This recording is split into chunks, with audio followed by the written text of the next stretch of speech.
Oke lah, langsung aja ya. Oh ya, kemarin aku sempat janji kita bakal belajar tentang asosiasi magma dengan apa tuh? Magma dengan bentuk tumbukan lempeng bakal menghasilkan magma yang tipenya bagaimana. Oke, ini aku udah bawa tata-tatanya, jadi langsung kita mulai aja. Ini aku coba share screen dulu ya. Bentar.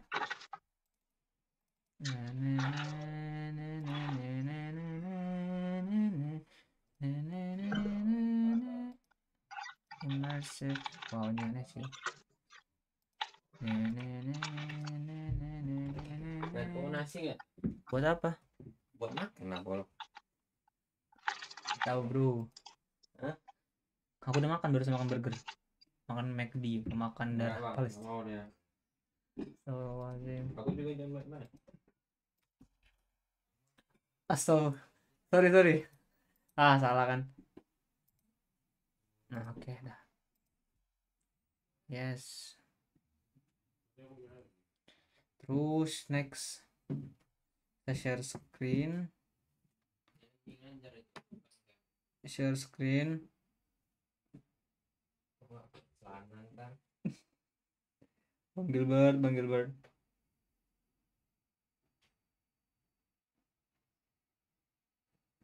Enggak, kayaknya kita nggak jangan kesan dulu deh. Kita langsung kita kayaknya ke whiteboard aja. Ada whiteboard nggak sih? Ini aja deh. Just classic whiteboard aja. Oke, kita mulai deh. Ini catatannya ya. Yang kemarin aku janji tentang asal muasal magma dan sebagainya, aku bawa buku catatanku dulu pas KFK. Tapi aku lupa kemarin ngecatat tentang ntar ya. Oh nih, sumber magma. Oke, langsung aku tulis aja ya. Aku tulis, ntar kalau bisa Feli screenshot atau gimana gitu. Soalnya aku belum ngupload itunya. Video-video belum aku upload, belum aku olah juga. Kayaknya kapan ya? Mungkin 2 hari lagi aku upload. Sumber magma.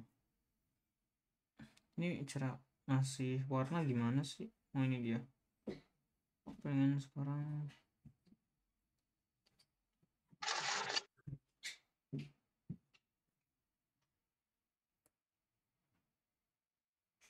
Gini lagi astaga. Kenapa sih? Boleh Ntar aku atur dulu nih pulpennya. Enggak pau kadang. Kok close?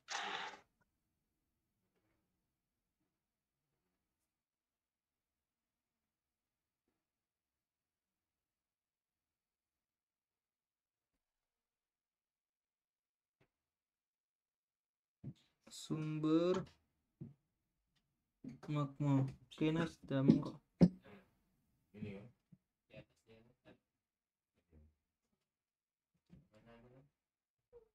Sumber magma. Nomor 1 itu magma mafic.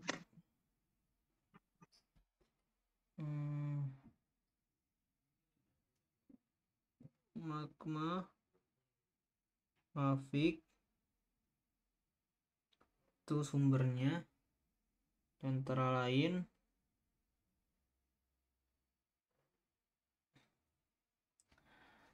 partial melting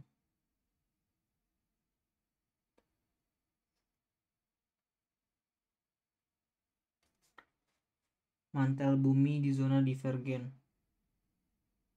Nah, lagi apa coba?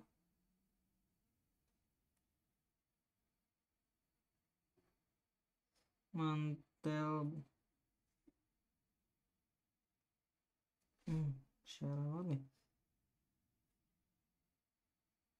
Astaga. Kenapa?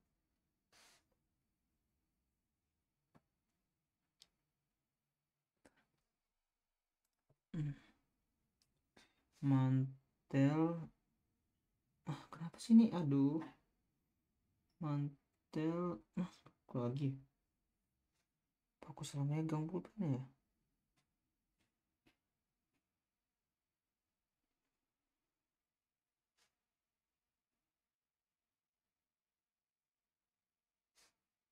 Nggak paham sumpah ini kenapa.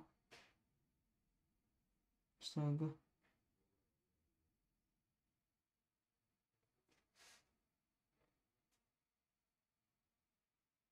Di zona divergen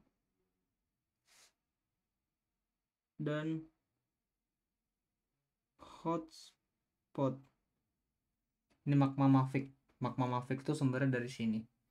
Oke, kita kemarin cuma belajar mekanisme magma ya. Ini kayak lebih apa ya? Kayak source atau sumber-sumber bacaan yang lebih tekstualnya gitu, yang lebih teoretiknya dibanding membahas konsep pergerakan magma kemarin. Masih ingat kan ya Feli, kayak kemarin tuh kita belajar diferensiasi magma, kayak fractional crystallization, magma mixing sama asimilasi. Iya, masih. Masih ingat kan? Oke. Kalau intermediate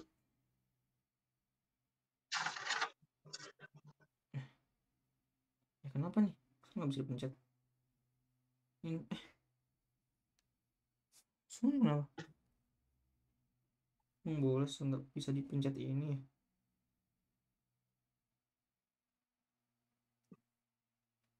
Masih tulis sekarang ya? Wah, ini kau yang bikin kemarin.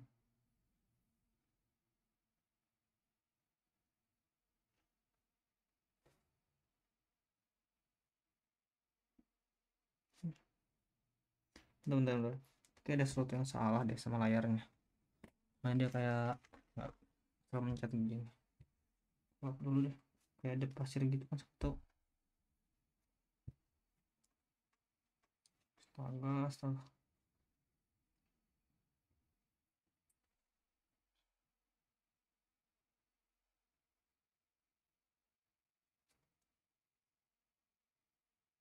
Cuma aja.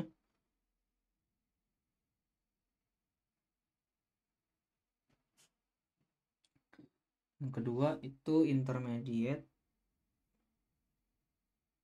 Nggak usah nulis ya? Kenapa ya? Kalau lain bisa. Nggak bisa juga. Cuma tadi kayaknya bisa aja. Bentar nih ada problem yang tiba-tiba bikin aneh. Horor banget tiba-tiba nggak bisa nulis. Tapi kayaknya aman-aman aja. Sebelumnya aman-aman aja kayaknya.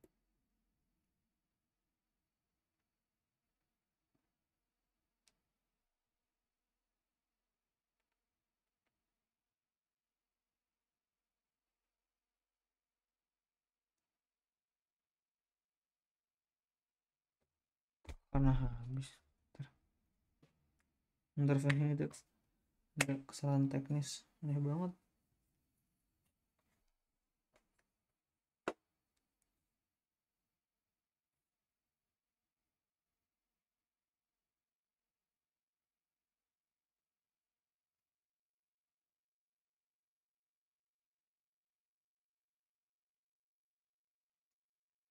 Bisa.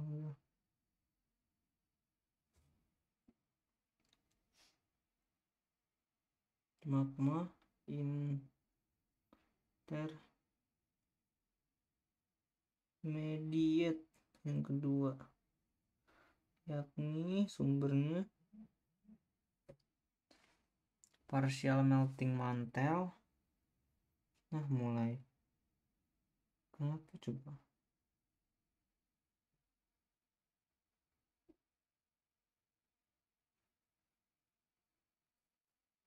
Misalnya kalau di app lain nggak bisa?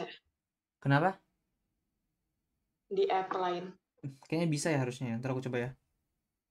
Nah, tadi kayaknya aman-aman aja, tapi tiba-tiba kayak di tengah-tengah gitu kan. Out of nowhere. Iya. Terus tiba-tiba nggak bisa lagi. Nggak tahu kenapa. Ini kayak masih bisa nih. Partial melting mantle. Partial melting mantle, kerak samudra. Kerak samudra dan kerak benua di zona subduksi. Dan astagfirullah, kerak benua di zona subduksi. Yang terakhir nomor ketiga.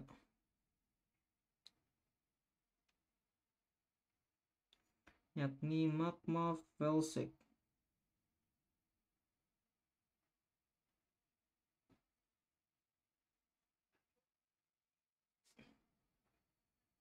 Sumbernya tuh ada partial melting kerak benua. Astaga, ya Allah, muncul lagi. Oh my god.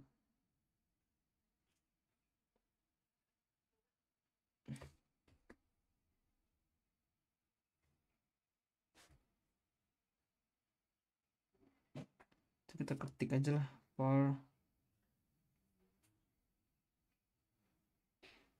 Astagfirullahaladzim. Aku udah stres. Please. Yang ketik aja yang ketiga ya. Ketik di sini. Ya, ketiganya. Ini udah mulai partial melting. Melting kerak benua felsic di atas zona subduksi. Oke. Ini yang ketiga. Sorry ini ngeselin banget tiba-tiba out of nowhere. Nggak bisa nulis gini, udah bisa lagi nih. Tadi kenapa nggak bisa? Udahlah gitu intinya. Terus lagi lah biar lengkap. Partial melting.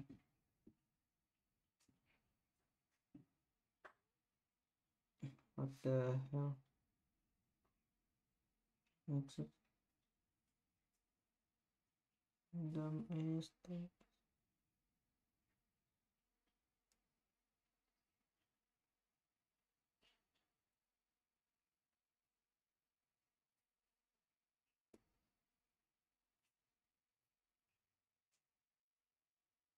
Udah gitu dah intinya.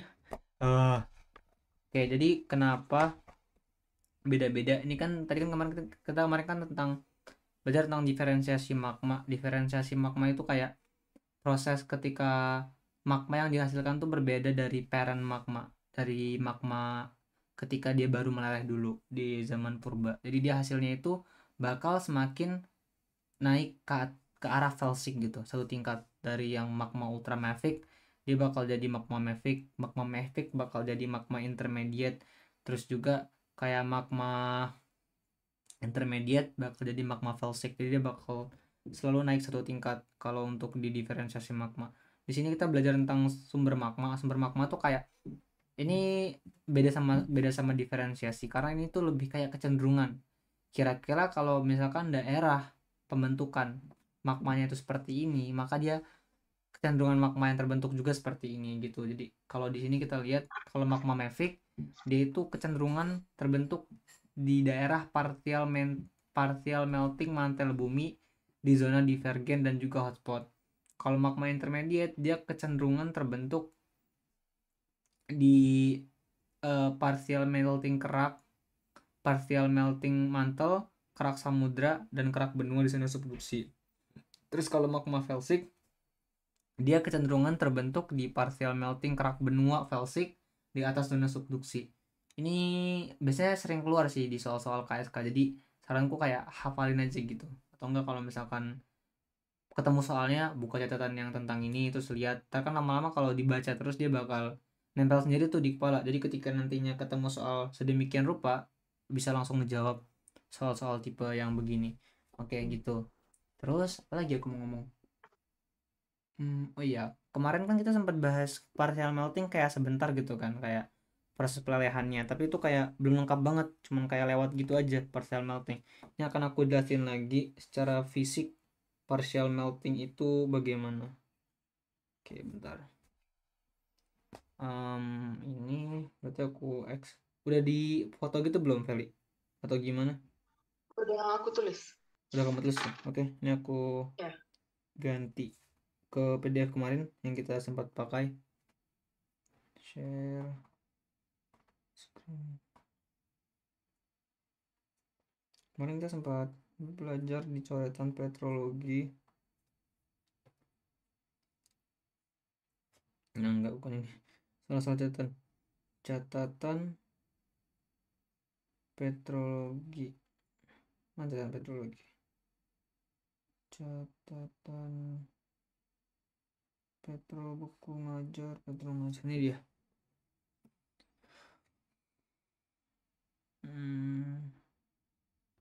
Oke. Nih, partial melting produce a magma that is more felsic than the parent rock. Ini kan kemarin kita belajar cuma dari sini aja. Tapi ini di sini kita nggak dikasih tahu lebih lanjut tentang partial melting itu gimana, cuman dikasih tahu pengertian secara tekstual, yang mana ini masih terlalu general gitu. Jadi kita nggak tahu gambarannya bagaimana, cuma tahu doang. Terus ini kita langsung tiba-tiba di PowerPoint ini kita langsung belajar tentang diferensiasi magma yang Ferry sekarang udah paham kan, karena kemarin udah dijelasin. Sini aku pengen bahas tentang partial melting. Kayak kita bakal bahas secara terperinci gimana sih partial melting itu. Kita cuma tahu kan artinya pelelehan sebagian, tapi itu tuh gimana sih? Oke. Ini bakal aku coba tipis-tipis ya. Ini misalkan mungkin kita coba gambar di sini aja deh. Kalau bisa nggak ya? Harusnya sih bisa. Oke. Kan kita tahu tuh kalau misalkan tahu kan subduksi yang ini misalkan pakai ini nggak ya, misalkan kerak. Wah, ini aku harusnya kayak harus di ini deh, harus di whiteboard deh. Nih deh, kemarin kita ada pernah bahas tentang subduksi kan, subduction zone yang kayak gini. Ini tuh nah kok ini auto shaping ini ya. Ini subduction zone. Ini ada lempeng samudra yang dia itu tertumbuk di atas lempeng benua. Di mana lempeng benua itu pasti lebih lebar ya dengan lempeng samudra. Bayangkan subduksi, masih ingat kan Feli yang kemarin? Nah, jadi yang ngebuat magma itu bisa terbentuk itu ada 3 faktor. Faktor pertama, namely itu adalah temperatur. Faktor kedua itu adalah tekanan. Faktor ketiga itu adalah penambahan zat. Ini adalah 3 faktor yang bisa menyebabkan terbentuknya magma. Atau terbentuknya magma kan pasti dari lelehan batuan, tapi 3 faktor inilah yang menyebabkan lelehan batuan yang nantinya bakal terbentuk magma. Ini penambahan zat, strip, air, karena spesifiknya bakal bahas air. Ini maksudnya yang pertama temperatur. Dalam kasus partial melting, temperatur itu semakin naik, maka dia bakal semakin mungkin terjadinya pelelehan. Terus juga tekanan semakin turun, maka bakal semakin mungkin terjadinya pelelehan. Kalau penambahan zat itu dia semakin naik, maka semakin juga akan terjadinya suatu pelelehan. Jadi partial melting itu konsepnya gimana? Harus ada kontribusi dari 3 konsep ini. Nggak harus juga, tapi minimal ada gitulah. Ada salah satu dan itu harus cukup kuat gitu untuk sebagainya. Nah, jadi kalau temperatur itu kan melting, tapi kalau karena tekanan turun itu ada beda lagi. Yang kita bahas di sini kayaknya yang cuman karena temperatur dan penambahan zat doang deh kalau di subduksi, yang partial melting. Tapi kalau yang di tekanan tuh ntar kita bahas lagi, karena itu decompression melting dan itu berbeda case-nya sama yang bakal kita bahas. Jadi ini case-nya gimana? Ketika ada subduksi, lempeng samudra, lempeng tektonik kerak samudra bertumbuk ke dalam lempeng benua yang besar ini, maka kan dia bakal menunjam ke bawah. Dikarenakan apa? Dikarenakan lempeng samudra itu dia densitasnya lebih tinggi, dalam artian lebih berat. Ini 3,0, ini adalah 2,7, rata-ratanya demikian. Dia kan menunjam nih, ini kan laut ya, ini kan lempeng samudra pasti kan dia laut lah ya, ini kan udah jelas banget nih laut. Lempeng benua dia ya benua yang kita tinggali sekarang, entah itu gunung atau segala macam. Dia menunjam, ketika dia menunjam maka dia itu dalam keadaan normal batu-batu di sini tuh nggak meleleh, biasa aja karena tekanannya standar segitu aja. Tetapi lempeng-lempeng yang menunjam ini dia itu kebetulan membawa air dari laut. Ini kan laut nih, dia air laut, jadi dia kayak membawa kayak partikel-partikel air di sini nih.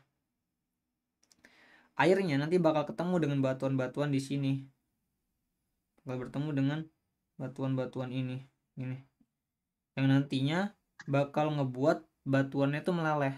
Itulah namanya partial melting. Kenapa disebut partial melting? Karena yang meleleh cuma sebagian, enggak satu. Ini kan mantel ya, ini kita bisa sebut mantel. Karena di mantel ini dia nggak semuanya meleleh, tapi cuman beberapa bagian yang kena air itu. Akibatnya karena partial melting tadi dia bakal naik tuh, magma bakal muncul nih melelehannya. Terus bakal naik, dia naik ke atas, baru terbentuk dapur magma di sini.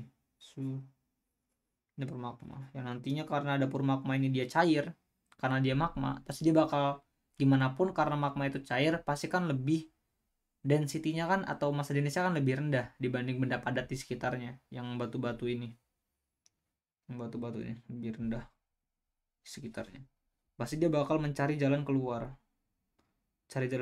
dan akhirnya nanti gimana bakal terbentuk gunung-gunung api.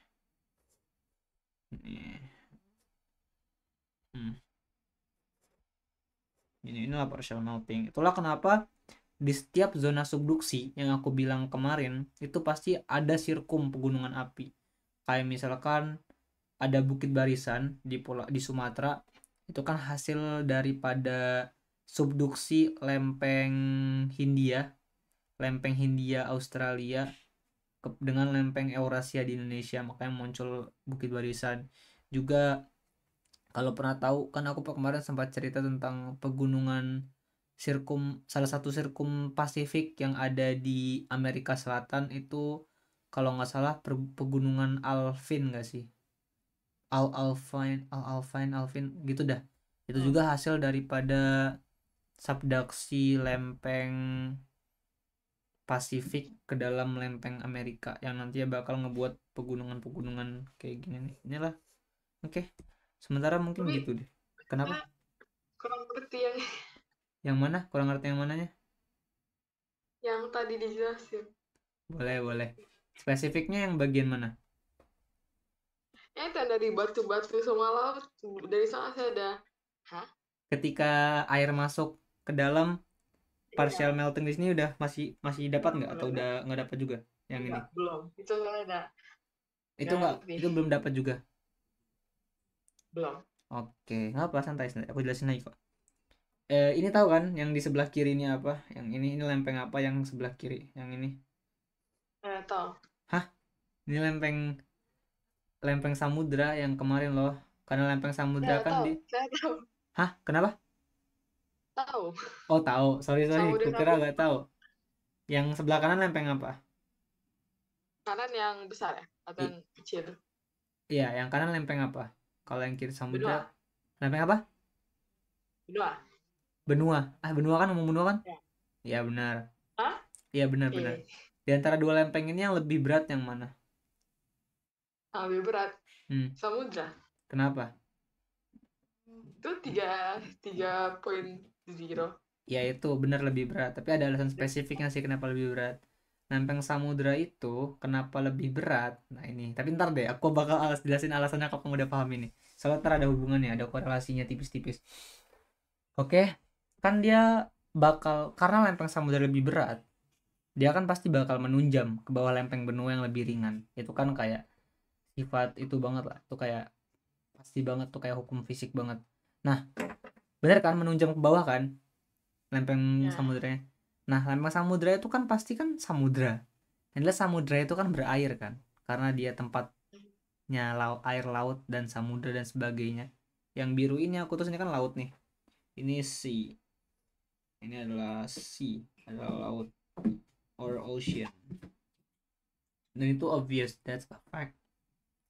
Ketika menunjam, maka di sini tuh ada air-airnya. Ini air yang dari laut tadi dia bakal ikut menunjam ke dalam, ke bawah lempeng benua. Dapat nggak? Dapat. Dapat. Nah, anggaplah belum menunjam, kita throwback dulu sebelum dia menunjam. Di mantel itu keadaannya stabil, nggak ada batuan meleleh, cuma ada mantel dan mantel gitu, dan nggak ada magma. Keadaannya stabil, batu-batu stabil, nggak ada yang meleleh, tapi dalam keadaan mobile karena itu adalah sifat mantel seperti itu. Tapi kemudian ada yang menunjam nih, kerak samudra ini menunjam. Ketika menunjam, dia membawa fluida-fluida, dia membawa air-air yang kita lihat dengan biru-biru ini. Ini fluida-fluida air nih. Oke, ini yang ikut tertunjam ke dalam, kayak serpian-serpian air. Nah, kan dia terbawa tuh. Ketika ketemu dengan batuan-batuan hitam ini batu mantel.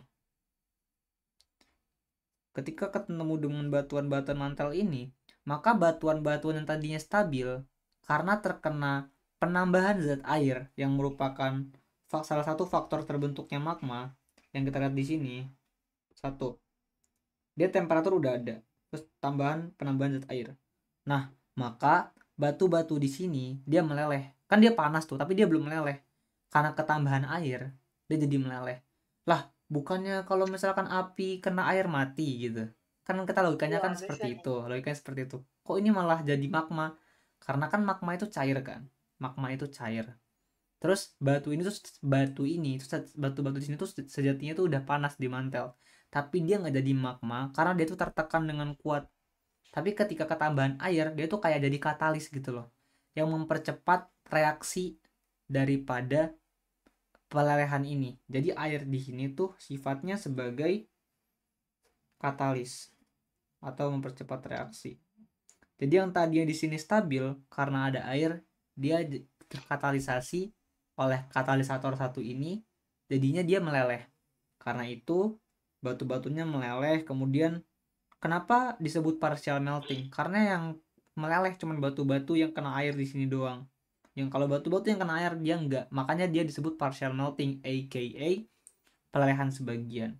Karena pelelehan sebagian itu dia maka bakal merambat nih keluar dikit-dikit magma. Dan nantinya magma ini karena dia cair sendiri di antara batu-batu di sekitarnya yang padat, dia kan cair sendiri. Maka dia jelas massa jenisnya lebih rendah. Maka dia bakal punya yang namanya gaya buoyancy dan dia bakal naik ke atas magma-magma ini. Dia bakal naik ke atas ketika di kerak benua nanti akan terkumpul, terakumulasi. Jadilah dapur magma. Dapur magma juga walaupun dia udah banyak kumpulannya, tetap sama dia hukumnya. Dia tetap cair, tetaplah benda cair yang di sekelilingnya tuh padat gitu. Karena dia masa jenisnya lebih kecil, maka dia bakal mencari jalan keluar gitu, ke atas, jalan keluar. Nah, oke, dia cari jalan keluar, mendorong batuan sampai terbentuk gunung. Pas udah keluar, barulah dia udah tenang gitu, karena di luar sini dia nggak ada yang ngehalangin. Yang ngehalangin cuman udara, dimana udara itu masa jenisnya lebih rendah dibanding magma yang cair ini. Gitu. Bingung sampai mana? Dapat sampai mana? Bingung sampai mana? Atau udah paham semua? Udah paham. Bohong. Real. Oke. Enggak. Gimana coba jelasin? Partial melting. What? Jelasin. Hah? Jelasin. Sebisa kamu. Kan ada dua kerak benua sama kerak samudra. Jadi dari kerak samudra kan ada laut. Terus lautnya masuk ke dalam, menunjam ya namanya. Iya. Terus air tuh ada sana ada batu-batu. Batu-batunya stabil. Habis itu gara-gara air jadi gak stabil. Dia mau percepat reaksi. Nah, habis itu dia meleleh. Terus karena udah meleleh dia naik membentuk dapur magma gara-gara perbedaan densitas. Habis itu mereka mau keluar karena perbedaan densitas. Terus jadi gunung. Kenapa jadi gunung? Karena mereka mau keluar jadi itu dikeluarin. Ya. Jadi batu-batu keluar jadi gunung. Jadi itulah kenapa di zona subduksi itu biasanya banyak gunung berapi. Yang tadi aku jelasin, pegunungan Bukit Barisan di Sumatera dan juga pegunungan Alvin di Amerika Selatan itu ada karena ada zona subduksi gitu. Jadi Di mana ada zona subduksi, di situ ada gunung api, biasanya gitu. Itu sih sejauh ini dasarnya. Tadi aku mau jelasin apa ya yang hubungan tadi. Sabar aku pikir-pikir dulu. Hubungan, aduh aku lupa lagi semua aku sebelum tadi. Sabar.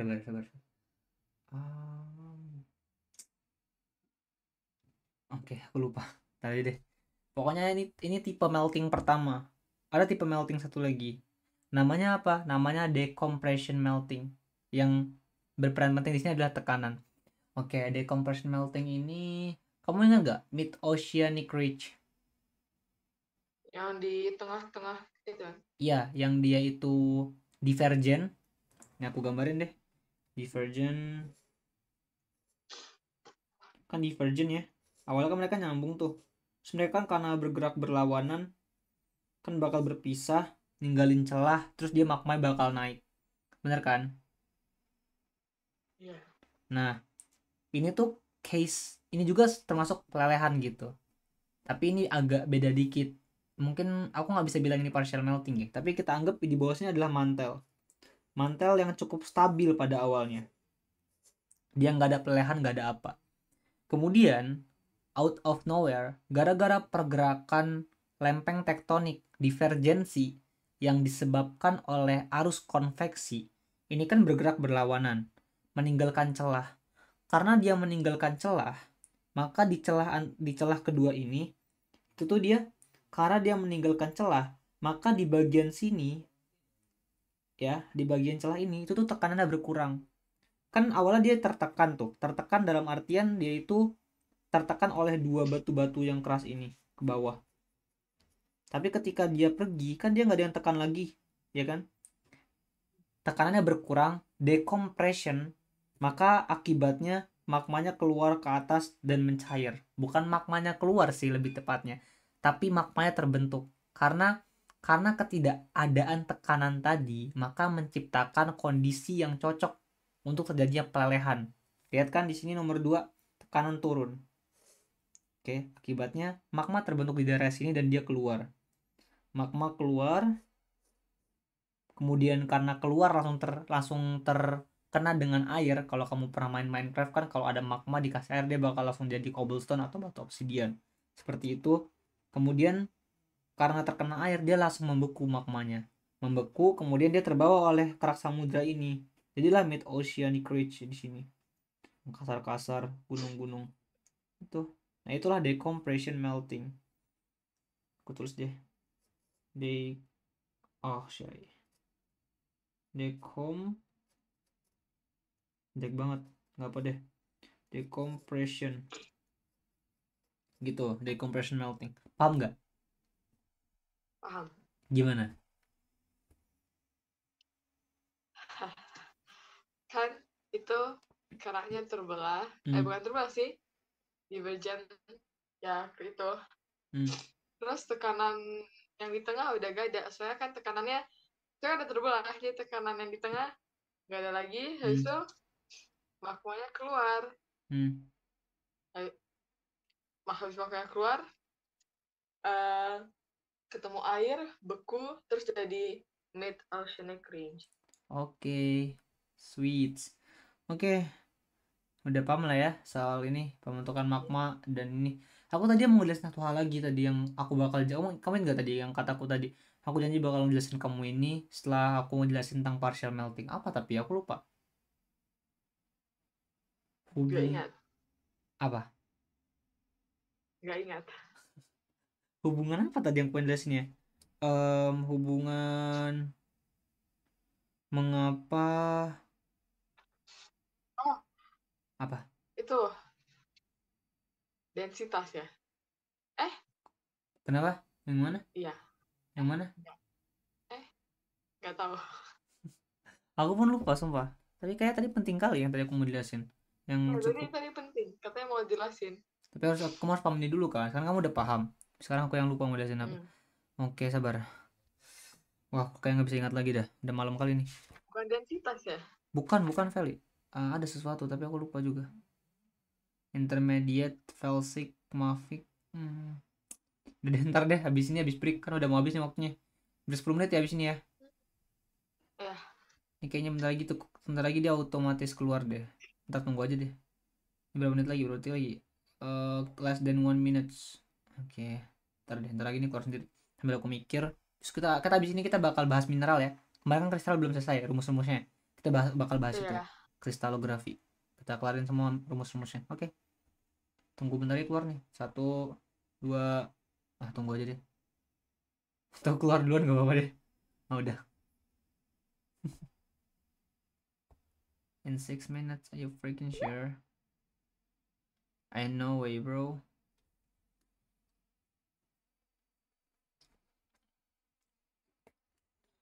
I'm gonna change my na na na na na na na na.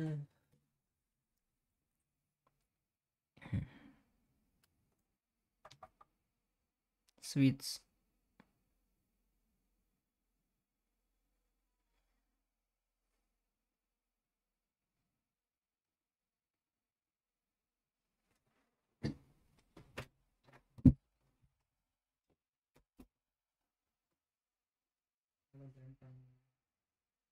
Hi sweetie potato. Hi sweetie potato.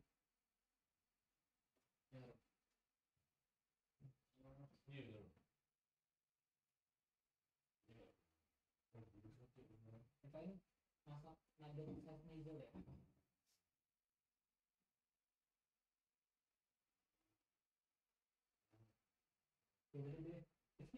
Ada yang paling lucu kali itu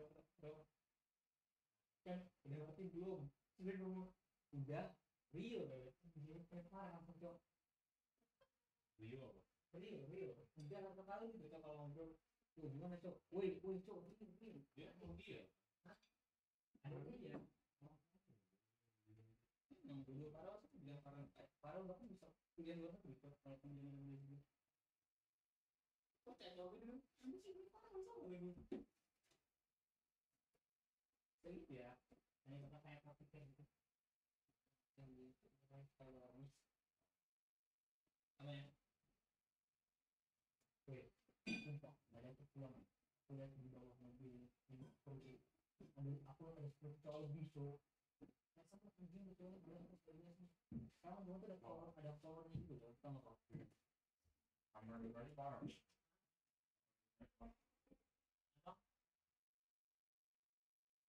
kenapa nggak emang kamu dekat rumahnya ada kayak koloninya loh ini ada semua gitu kalau kalau kata lu kan sebalik ya bang pakai nanya pakai balik gitu soal aku di posisi itu kan kan mesti gitu orang itu terus sama ada terus ya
memang kalau diserahkan dari tidak kok masih belajar kurang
cowok anjir. Oh iya. Kebetulan nggak? Sana doang. Mas. Kira kau beneran tuh. Gila mana? Gimana bro? Kamarku aja lah. Kenapa sendoknya hilang anjing?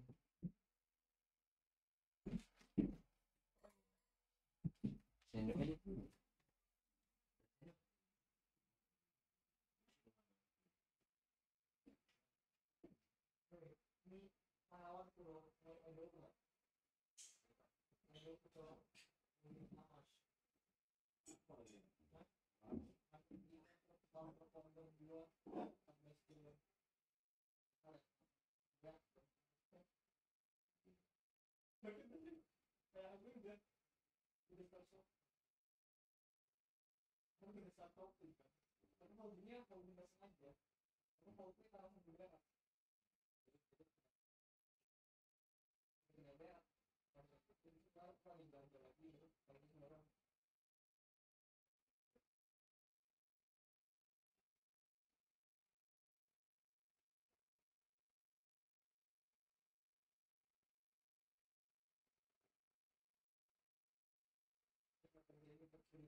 I will never fall in love again. Still I found her.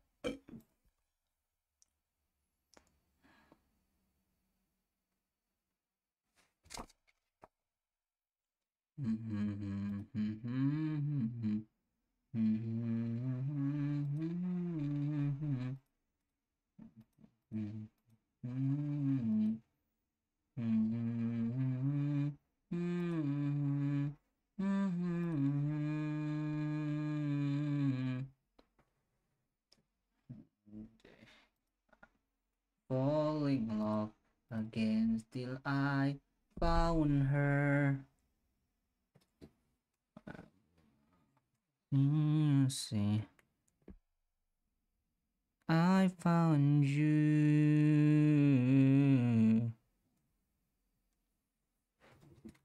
Na na na. Na na na na na na. Na na na.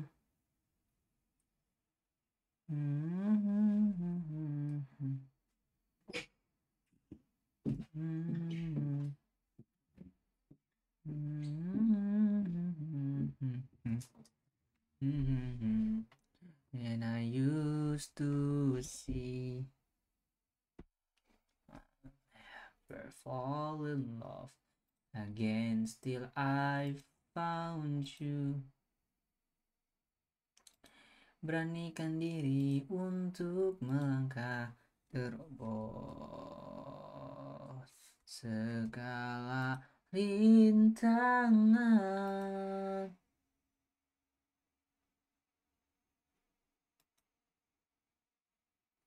Walau hujan tak kunjung berhenti, masih ada aku temanimu di sini. Takkan mantra apakan cara yang baru.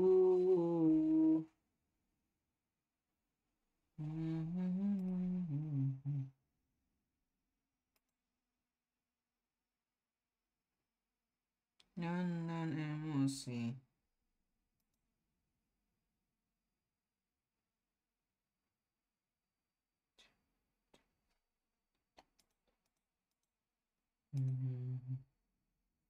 Di ruang hampa, salah datang dan pergi, sudah biasa, dan dihilang.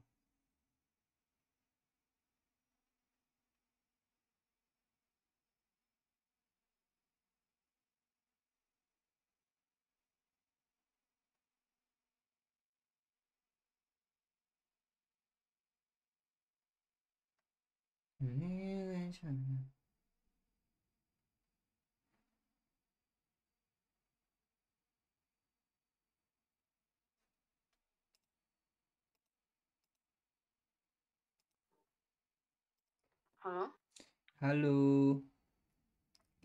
Oke, kita lanjut ya. Sekarang oke, kita belajar mineral. Aku lupa. Sorry, my bad. Na na na na. Na na na na.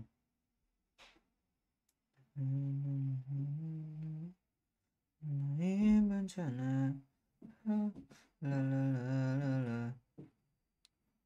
Nanai dunia menolong.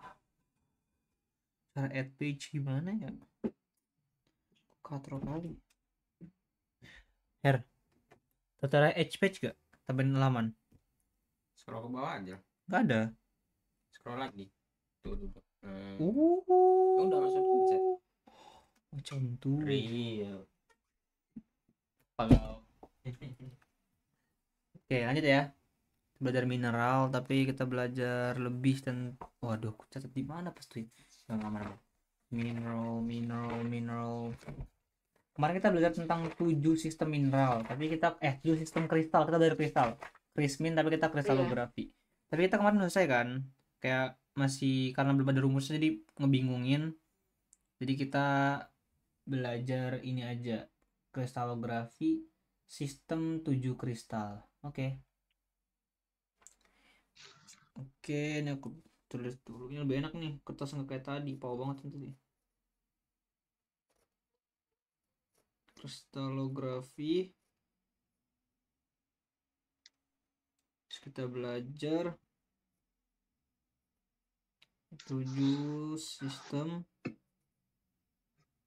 kristal. Yang pertama itu namanya isometrik.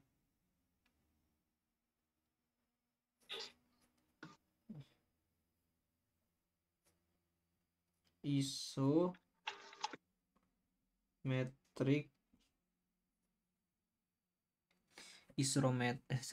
itu dia itu bentuknya kubus biasa ya.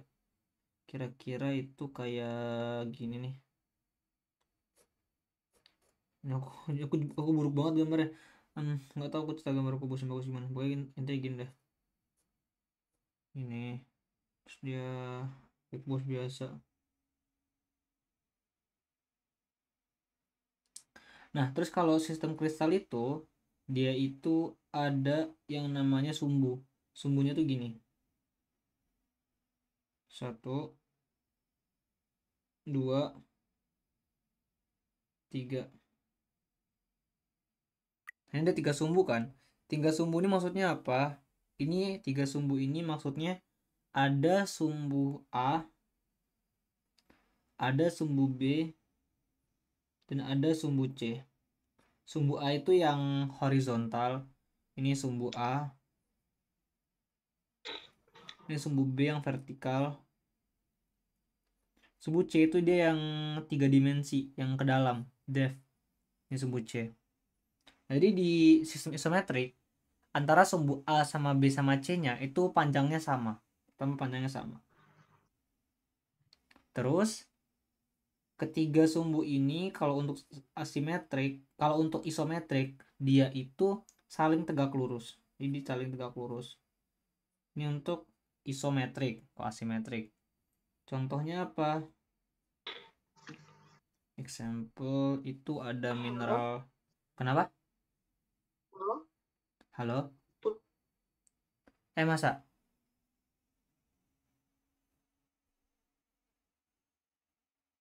Parah sih ini kalau putus. Halo tes, masih putus nggak? Halo Feli. Halo? Tes.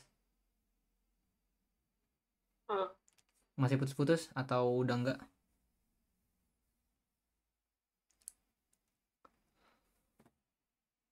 Halo tes.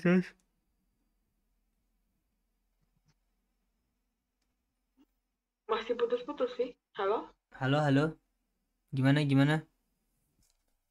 Tes. Halo? Masih ya?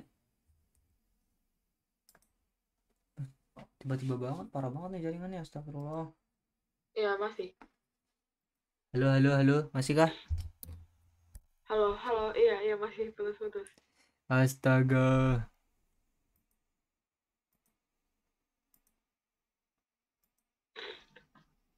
Halo. Masih? Halo. Masih ya? Masih nggak, Feli? Halo? Putus. Halo? Halo. Mas, Parah nih udah mulai. skip gitu lah kedengaran ya.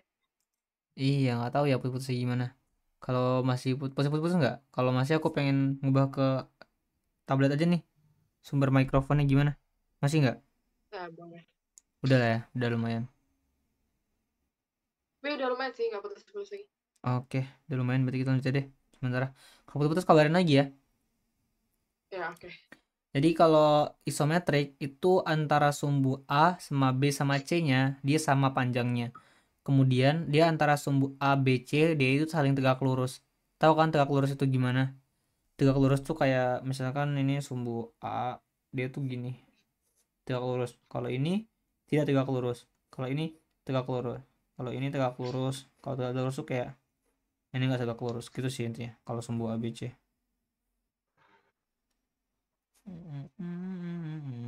Kayak gitu. Oke, lanjut. Contohnya, kalau untuk isometrik itu ada kayak halid, lalu ada kayak diamond atau intan ya. Ada isometrik sistem kristalnya. Dan ada pyrit. Pyrit itu ada mineral pyrite, goldful itu mineral sulfida. Nanti kita bakal belajar. Ada juga mineral metamorfik seperti garnet yang merupakan mineral isometrik juga. Kemudian ada spinel atau spinel kayaknya. Kemudian ada magnetit.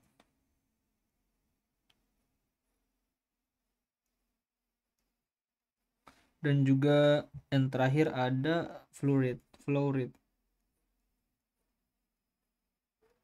Oke, lanjut sistem kedua itu namanya adalah tetragonal.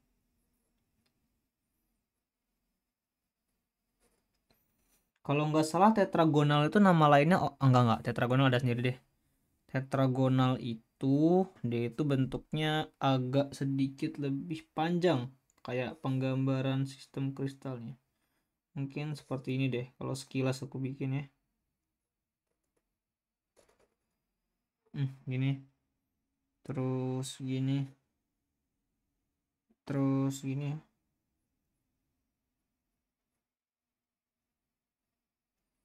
Ini tetragonal.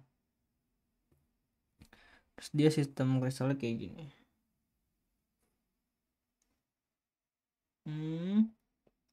Terus dia kayak gini. Dimana dia itu antara ketiga sumbunya, antara A, B, C. Kalau A sama B dia sama panjangnya, tapi B sama C dia panjangnya tidak sama. Kemudian antara A, B, C. Kalau untuk tetragonal ketiganya masih tegak lurus. Ini kalau tetragonal. Contohnya example itu kayak zircon, kemudian rutile, kemudian ada cassiterite ya, cassiterite, ada chalcopyrite, chalcopyrite, kemudian ada silit ini E ya, entah ini E, silite. Kemudian ada melilit. Aneh banget nama-namanya sumpah. Aku hampir ketawa nih. Melilit. Nah ini mineral tetragonal. Untuk sistem ketiga itu namanya adalah orthorhombic.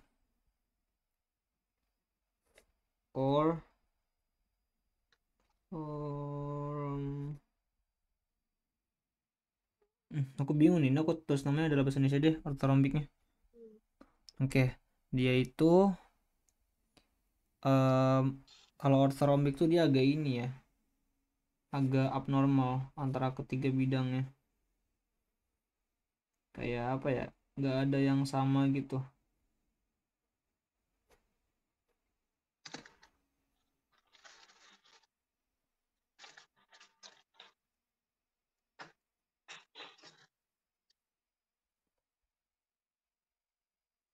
Jadi gini bro, nih gini. Dia untuk di orthorhombic dia antara sumbu A, B sama C, ketiganya ini panjangnya nggak sama. Kemudian antara sumbu A sama B sama C juga dia ini masih tegak lurus sama kayak dua sistem kristal di atasnya. Kemudian untuk contoh kristalnya itu ada kayak olivine. Ini olivine salah satu mineral yang kemarin kita pelajari di deret reaksi Bowen. Kemudian ada anhydrite.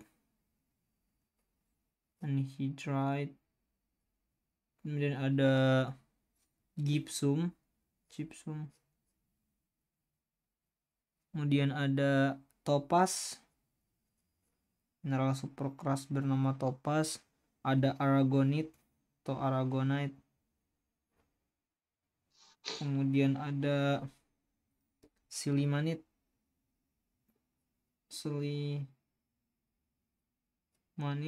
kemudian ada juga enstantik,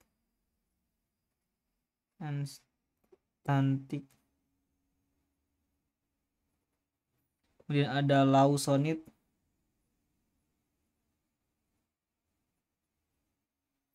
yang terakhir ada aisinit.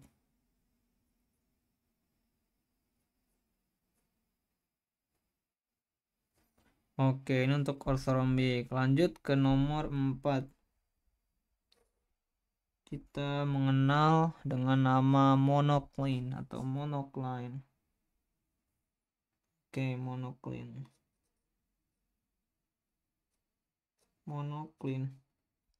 Dia itu bentuknya kayak gini ya.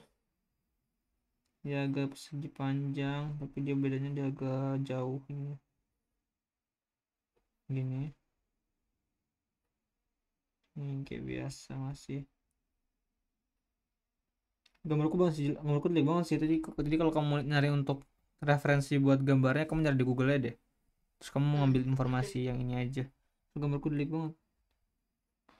Terus saya jadikan panutan dari gambarnya. Terus ininya dia kayak gini. Kalau dalam kasus monocline, antara sumbu A sama B sama C itu dia nggak sama panjang. Kemudian dia antara sumbu B itu dia sama tegak lurus terhadap sumbu A dan sumbu C. Tapi sumbu A sama C nya dia itu enggak tegak lurus. Jadi dia B tegak lurus terhadap A dan C, tapi B tidak tegak lurus terhadap C. Ini contoh mineralnya atau contoh mineral yang punya sistem kristal monocline itu ada olivine. Salah astaga, olivine udah. Hornblende maksudnya. Hornblende ini juga salah satu mineral yang ada di deret reaksi Bowen. Terus tuh ada juga augite ini kayaknya mineral batuan tapi dia nggak ada di reaksi Bowen. Ada juga chloride.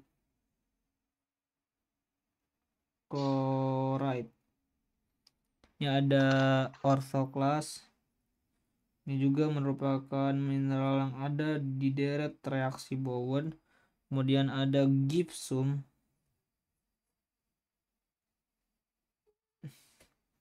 Kemudian ada diopsida atau diopside. Kemudian ada muscovite atau muscovite. Kemudian ada talc ini dia mineral paling lembut yang dipakai biasanya untuk jadi bedak. Jadi kalau kamu pernah pakai bedak-bedakan gitu, ini dari mineral talc. Ada juga vepidot.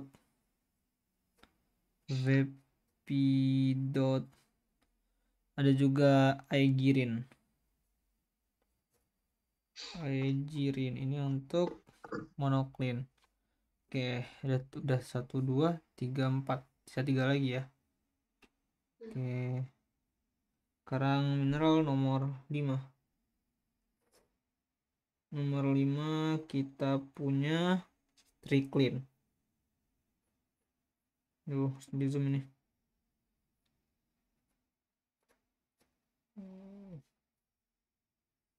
Nah, kita ada tricline itu dia, waduh, ini aja aku bingung gambarnya gimana. Tapi kalau sistem kristal dalam bentuk kubus, dia itu bentuknya kayak itu apa namanya, gini sih, kayak kubus kebalik gitu loh. Gimana ya, mungkin gini sih harusnya. Harus salah persepsi kidal nih. Yang ini begini deh. Terus kayak biasa ini sih. Nggak tahu juga kenapa gini, aku cuma ngapalin doang nih. Kalau kristalografi aku bingung. Salah satu yang paling bingungin materi.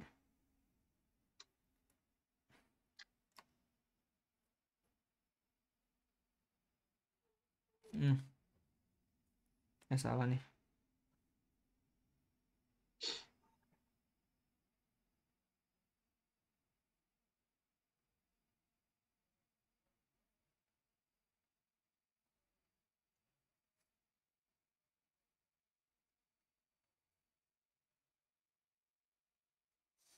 Ini tricline. Tricline ini dia antara ketiga sumbunya, antara sumbu A, B, sama C, itu dia sama-sama enggak sama. Sama-sama panjangnya beda.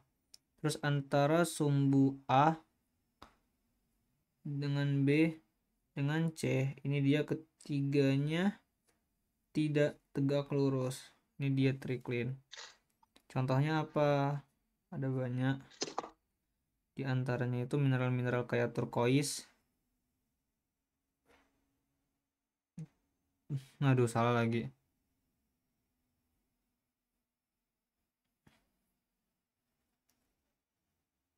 Turquoise. Terus juga plagioclase.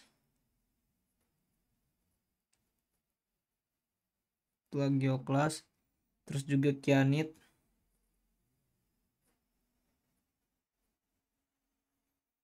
Terus juga rhodonit.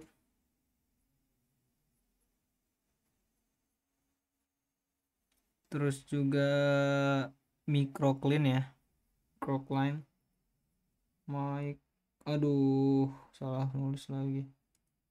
Microcline. Terus juga wollastonite.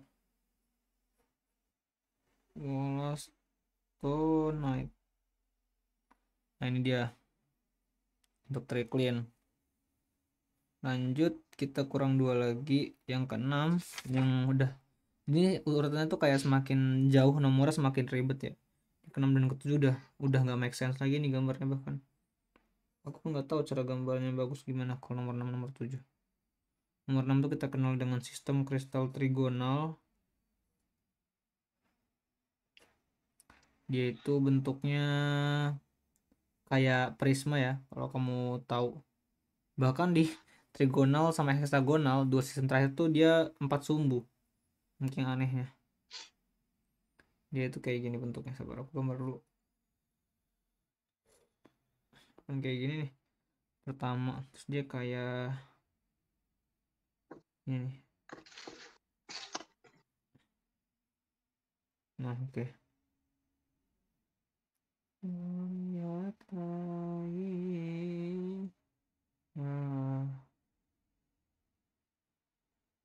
Nah, gini nih.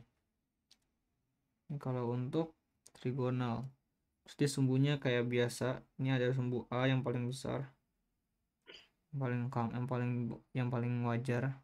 Sumbu B mengikuti, sumbu C yang tetap sama.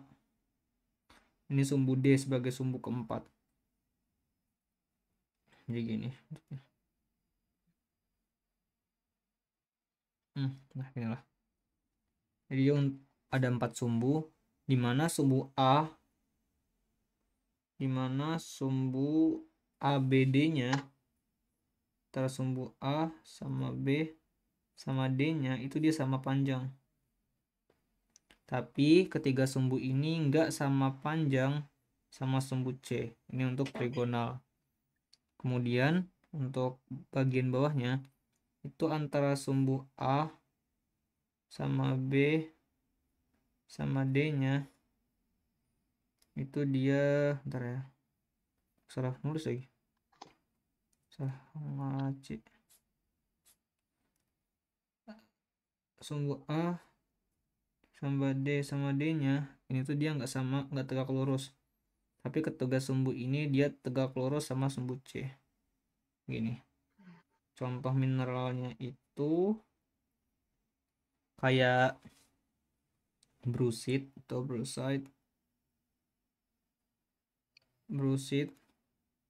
kemudian ada calcite. Ini mineral common juga sih nih. Calcite itu dia CaCO3 karbonatan. Ada dolomite juga karbonatan juga. Yang terakhir ada corundum. mineral yang hampir sekeras intan dengan tingkat kekerasan 9 skala Mohs. Nanti kita akan belajar itu. Kemudian ada 2 lagi. Enggak. Nah, oke. Yang 7 deh, yang 7. Langsung 7 aja. Aku lupa mau bilang apa. Yang 7 itu namanya heksagonal.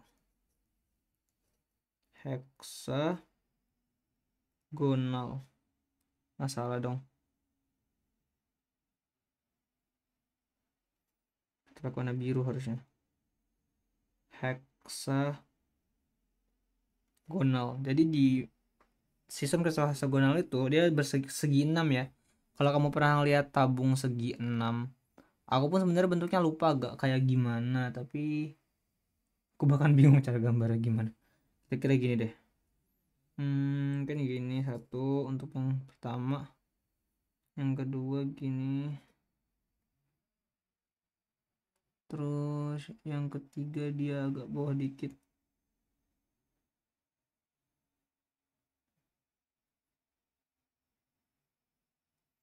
terus yang 4 agak naik dikit.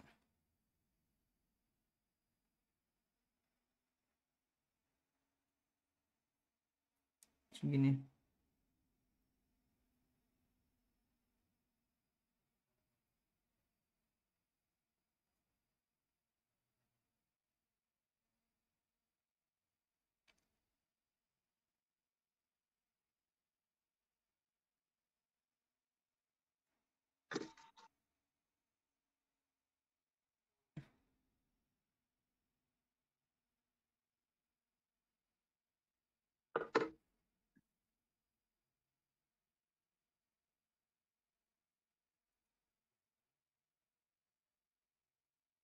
Hmm.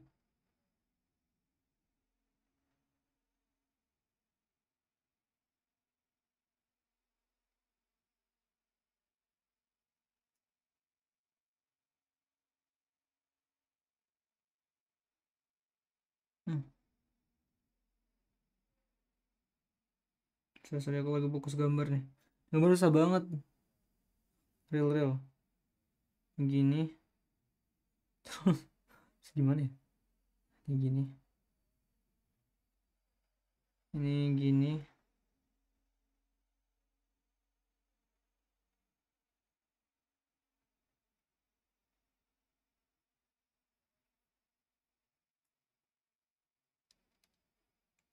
Intinya gini dah. Mau nggak paham sumpah gambar heksagon gimana. Intinya gitu. Jadi kalau di heksagonal ini dia juga sebenarnya agak mirip dikit ya. Dia itu gini.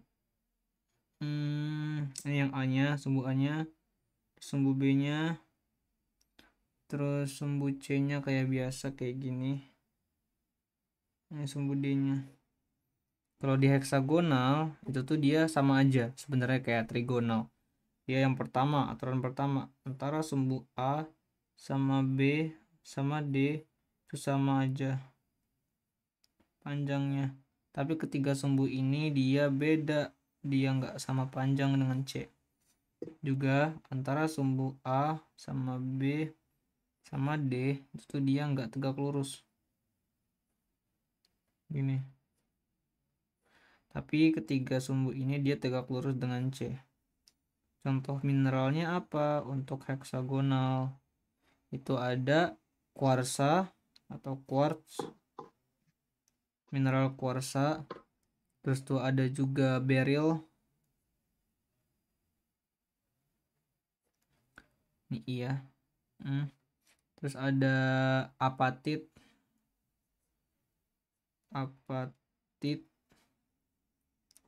Ada nephelin.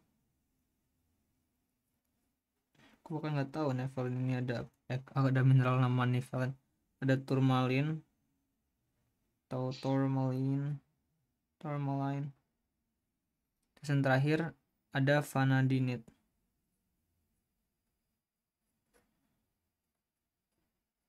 Terus apa sih yang ngebedain kalau antara trigonal dan heksagonal? Kan dia kayak fitur AB, fitur panjang dan tegak lurusannya kan mirip ya. Terus yang membedakan antara kedua nih apa kok gitu? Kok masih bisa dibedakan? Cara ganti warnanya gimana ya? Nih. Jadi, kalau misalkan trigonal, dia itu saling membentuk anjir.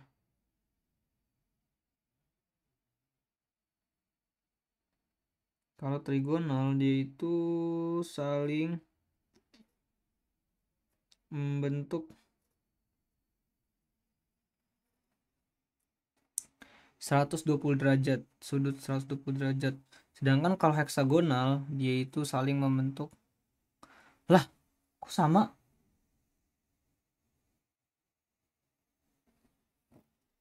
Nggak, sabar, harusnya ada yang beda.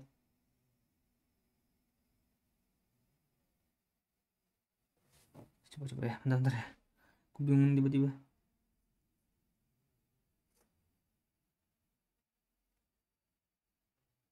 Nggak, berarti ini tidak saling, ini saling membentuk.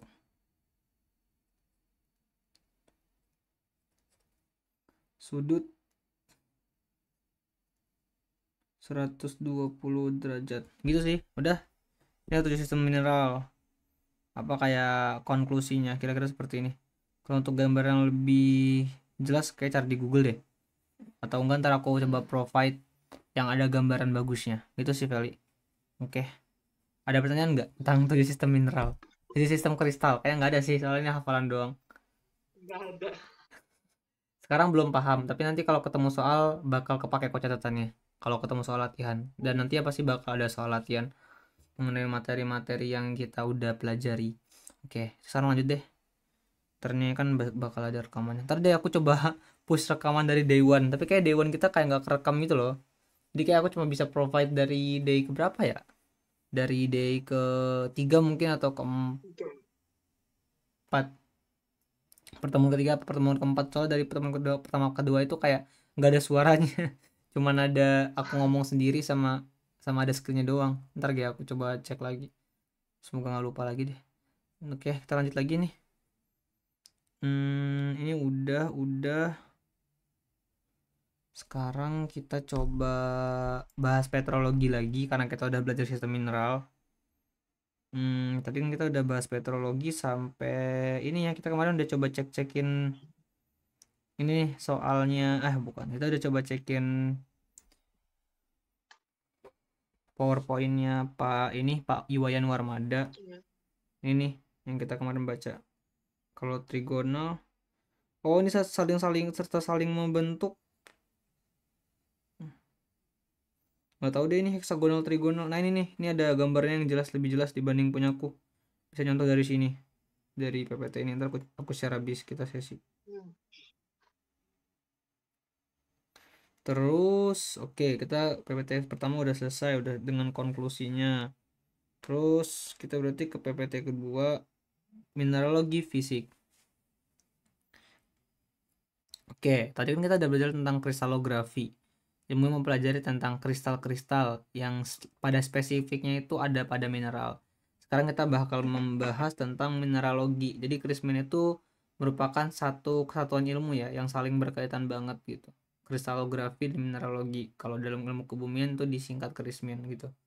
Apalagi dalam kebumian yang diajarin di Indonesia gitu. Lanjut, mineralogi. Mineral adalah zat atau benda yang biasanya padat dan homogen. Jadi mineral itu harus padat. Kalau nggak padat itu nggak bisa mineral. Jadi dan homogen itu maksudnya adalah rumusannya yaitu gitu. Kalau misalkan mineral silika, maka rumusannya harus SiO2. Nggak boleh tiba-tiba ada tambahan rumusan mineral lain gitu. Itulah kenapa disebut homogen. Nah, kenapa padat? Karena mineral itu harus membentuk yang namanya kristal. Gimana tuh kalau misalkan kamu kan raksa itu kan dia rumus kimianya kan HGS. Tapi raksa itu kayak apa ya? Raksa itu bisa dibilang ya. Aku bingung juga, raksa itu alkohol bukan sih? Atau apa dah gitu, aku lupa juga. Pokoknya raksa itu kan rumusnya HGS. Tapi raksa itu dia dalam bentuk cair. Apakah raksa mineral? Bukan. Tapi ada juga mineral yang dia itu, tapi dari HGS itu bisa juga membentuk mineral yang kita kenal dengan nama sinabar. Sinabar itu baru mineral HGS karena dia padat, berbentuk kristal homogen. Tapi kalau misalkan raksa, walaupun dia homogen, dia bentuknya cair, makanya dia nggak bisa disebut sebagai mineral gitu. Itulah menurut hukum mineralogi. Dan kimia tertentu ya serta umumnya berbentuk kristalin. Ini kita bisa highlight, umumnya berbentuk kristalin. Ini bisa digambar ya. Oke, berbentuk kristalin, kita highlight. Ada beberapa bahan yang terjadi karena penguraian atau perubahan sisa tumbuhan atau hewan secara alamiah. Juga pernah digolongkan ke dalam mineral seperti batu bara, minyak bumi, tanah, dan diatom. Zaman dulu sesuatu kayak batu bara, minyak bumi, dan diatom itu sempat pernah digolongkan ke dalam mineral, tapi sekarang udah dihapus. Karena kan batu bara itu kan kayak bersifat padat juga ya, walaupun dia nggak kristal, dia bersifat padat dan homogen juga. Dimana itu dia rumusannya itu karbon kalau batu bara, minyak bumi, dan tanah di atom. Tapi kemudian dari beberapa konferensi para ahli geologi maka dicoret batu bara dan sebagainya itu dari golongan mineral. Mengapa demikian? Alasannya kenapa ya batu bara dicoret? Dulu. Karena batu bara itu dia ada hubungannya sama makhluk hidup. Kan batu bara itu kan merupakan uraian daripada sisa-sisa makhluk hidup yang udah terfosilkan dan udah lama banget kan, kayak dari fosil, dari tumbuhan, batu bara, dan semacamnya, dan minyak bumi. Tapi kalau mineral tuh kayaknya harus benar-benar alami dari alam gitu, nggak boleh ada sentuhan makhluk hidupnya gitu, dibantu atau semacamnya. Makanya sekarang batu bara, minyak bumi, dan semacamnya nggak digolongkan lagi sebagai mineral. Oke, ada pertanyaan nggak tentang sifat-sifat mineral sejauh ini? Tidak ya? Oke, lanjut kita bahas tentang kerak bumi. Kerak bumi itu tersusun oleh 90% unsur-unsur, kemudian 90% dari kerak tersusun oleh hanya 8 unsur.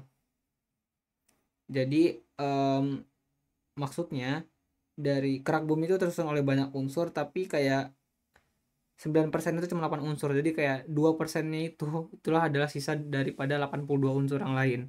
Jadi kerak bumi itu banyak unsurnya, tapi variatif, tapi persebarannya nggak merata distribusinya, cuman beberapa unsur doang. Kayak ini nih yang biru banyak di oksigen doang atau silika. Unsur-unsur yang banyak lain tuh kayak cuman persebarannya dikit banget gitu, kayak uranium dan sebagainya. Kemudian 8 unsur kerak bumi yang melimpah itu adalah di antara lain kayak oksigen, silikon, aluminium, besi, kalsium, natrium, kalium, dan magnesium. Ini komposisi kerak bumi. Ini kalau dilihat dari beratnya, kemudian berat atomnya, radius ioniknya, dan juga volumenya. Oke, komposisi mineral. Mineral itu tersusun oleh unsur-unsur yang dijumpai di permukaan bumi. Mineral dikelompokkan berdasarkan unsur-unsur yang terkandung di dalamnya. Sifat-sifat fisik mineral. Penentuan nama mineral dapat dilakukan dengan membandingkan sifat-sifat fisik mineral antara yang satu dengan mineral lainnya. Sifat-sifat fisik mineral, jadi kita kalau misalkan pengen mengidentifikasi mineral, kita harus mengamati dari sifat-sifat fisiknya. Sifat fisik itu kayak ya yang kita bisa kita bisa identifikasi dan kita bisa bedakan gitu antara mineral yang khas gitu biasanya. Contohnya tuh kayak warna, kilap atau luster. Ini ada warna, ini penting ya, ini yang core-core-nya. Kilap, luster, kekerasan atau hardness, kemudian ada cerat atau streak, ada belahan atau cleavage, pecahan atau fracture, struktur atau bentuk kristal, berat jenis, sifat dalam atau tenacity, dan kemagnetan. Oke, kemudian sifat-sifat fisik mineral. Ini yang tadi kita bahas ya. Nah, ini ada macam-macam pengertiannya. Dan nanti bakal kita bahas. Kayak setelah ini deh, setelah break aja. Oke, ini masih ada 2 menit. Kan tadi kita udah ngomongin mineral nih. Menurut Feli, apa yang Felicia ketahui tentang mineral? What? Apa yang Felicia Mineral. ketahui dan pahami tentang mineral? Mineral benda yang ya biasanya padat dan homogen. Oke. Dari Mineral Iya. itu dapat dijumpai di mana? Kerak bumi. Maksudnya mineral itu merupakan pembentuk apa? Dia itu merupakan pembentuk apa? Membentuk. Membentuk apa? Kan mineral kan tersusun oleh atom. Benda apa yang tersusun oleh mineral? Kimia. Bukan. Hah? Bukan loh. Apa? Kan mineral kan tersusun oleh atom-atom yang nggak dapat dibagi lagi. Dan mineral-mineral itu bakal bergabung untuk membentuk sesuatu yang kita kenal dengan nama batuan. Jadi itu kayak ada tangganya gitu loh. Atom, Kristalin. mineral, batuan. Gitu sih. Itu kalau untuk pengertian simpelnya. Terus apa itu kristalografi? Nah, karena beberapa daripada mineral itu ada yang membentuk kristal kayak di gambar-gambar ini. Gitu. Makanya ada ilmu lagi untuk mempelajari tentang kayak geometri kristal secara mendetail, itu dinamakan kristalografi. Itulah perbedaan mineralogi dan juga kristalografi. Lah, emang benar mineral ada? Kan kita sebagai orang awam yang nggak tahu kebumian, kita pasti tanya gini, lah emang benar batu-batu tersusun oleh mineral kristal? Bukannya batu yang kita lihat di depan rumah cuman kayak gitu aja gitu, nggak ada kristal-kristal gininya? Astaga.